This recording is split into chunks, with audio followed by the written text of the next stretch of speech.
కలుస్తాడో తెలీదు, ఎందుకు బీజేపీతో కలుస్తాడో తెలీదు, ఎందుకు జనసేనతో కలుస్తాడో తెలీదు.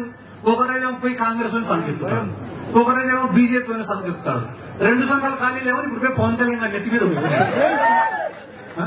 ఆ పవన్ కళ్యాణ్ ఎందుకు ఊగిపోయి మాట్లాడతాడో నాకు అర్థం కాదు.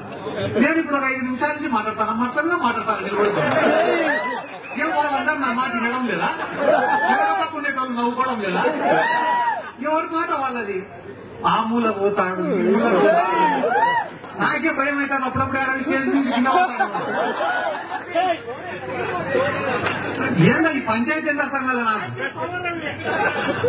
ఎందుకు ఇవన్నీ కూడా చెప్తానంటే మీరు కూడా అందరూ గుర్తు పెట్టుకోండి. మోసగానికి నాయకుడికి మధ్యన ఉండేటటువంటి తేడా ఏందనేది ఆలోచన చేయండి. మోసగాడు అనేవాడు ఎట్టుంటాడు రా అంటే నీ కష్టాన్ని వాడుకుంటాడు, నా కష్టాన్ని వాడుకుంటాడు, నీ శ్రమను వాడుకుంటాడు, నా శ్రమను వాడుకుంటాడు, ఎదుగుతాడు. ఎదిగిన తర్వాత అందరిని కూడా మర్చిపోతాడు. కానీ నాయకుడు అనేవాడు ఎదిగిన ప్రతి మెట్టును గుర్తు పెట్టుకుంటాడు, సాయం చేసిన ప్రతి గుండెను పైకి తీసుకొని వస్తాడు. జగన్మోహన్ రెడ్డిని నమ్ముకునే ప్రతి కార్యకర్త కూడా ఈ రోజు ఒక ఎంపీటీసీనో, జెడ్పీటీసీనో, సర్పంచో, మున్సిపల్ చైర్మన్, కౌన్సిలర్లో, కార్పొరేటర్లో, లేకుంటే కార్పొరేషన్ చైర్మన్ లో, ఎమ్మెల్యేలో, ఎంపీలో, రాజ్యసభ సభ్యులో, చిన్న చిన్న బీసీలు, ఎస్సీలు, ఎస్టీలు, మైనార్టీలు పెద్ద పెద్ద స్థానాలలో కూర్చొని కదా. పవన్ కళ్యాణ్ నమ్ముకునేది ఏం చేస్తారు? సైకిల్ గుర్తు పట్టుకొని తిరుగుతారు. ఏం చేస్తారు? సైకిల్ గుర్తు.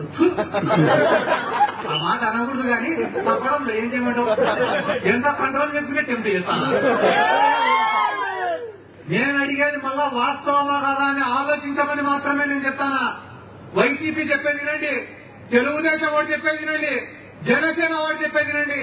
కానీ నిజమేందో ఆలోచించాల్సినటువంటి బాధ్యత ఇక్కడ ఉన్న ప్రతి ఒక్కటి పైన ఉంది. ఎందుకంటే మంచి చేసి కూడా ఓట్లు తెలుసలేకుంటేటన్నా మనం తప్పుడు వాళ్ళే గెలుస్తారు. స్టేజ్ పైకి ఎక్కిన వాళ్ళందరినీ 2 నిమిషాలు మాట్లాడు, 2 నిమిషాలు మాట్లాడు, 2 నిమిషాలు మాట్లాడితే 2 నిమిషాలు మాట్లాడడానికి మేముండే తెలుగుదేశంలోనా? తెలుగుదేశం వాడు ఏం చేయలే కాబట్టి 1 నిమిషంలో మాట్లాడి వెళ్ళిపోవచ్చు. ఎందుకంటే చెప్పుకునేదానికి ఏం లేవు. కానీ మేముండేది వైఎస్ఆర్ కాంగ్రెస్ పార్టీలో అన్నా. అసలు మహిళలు ఏడైనా ఆసరా ప్రోగ్రాం లేకపోతే మైక్ ఇస్తే వాళ్ళు లాక్కునే ఇవ్వడంలే మైకు. ఎందుకంటే నాకు తెలిసిండొచ్చు, తెలియకపోయినచ్చు. కానీ ప్రభుత్వం ద్వారా లబ్ధి పొందిన ప్రతి ఒక్కరికి తెలుసన్న జగన్మోహన్ రెడ్డి గారు చేసిన సాయం ఏందనేది. 2,50,000 కోట్ల రూపాయలు ప్రజలకు ఇచ్చిన జగన్మోహన్ రెడ్డి గెలిచకుంటే ఏం చేశాడని గెలిచాడు సార్ చంద్రబాబు నాయుడు? ఏం చేశాడు చంద్రబాబు నాయుడు? మోసం చేసినాడు, మోసమే చేసినాడు చంద్రబాబు నాయుడు. అమరావతిలో రాజధాని కడతా అని చెప్పి భూములు కొట్టేసినాడు. నీరు చెట్టు కార్యక్రమాలు చేస్తా అని చెప్పి రోడ్లు వేయకుండా బిల్లు పెట్టుకొని తిన్నాడు.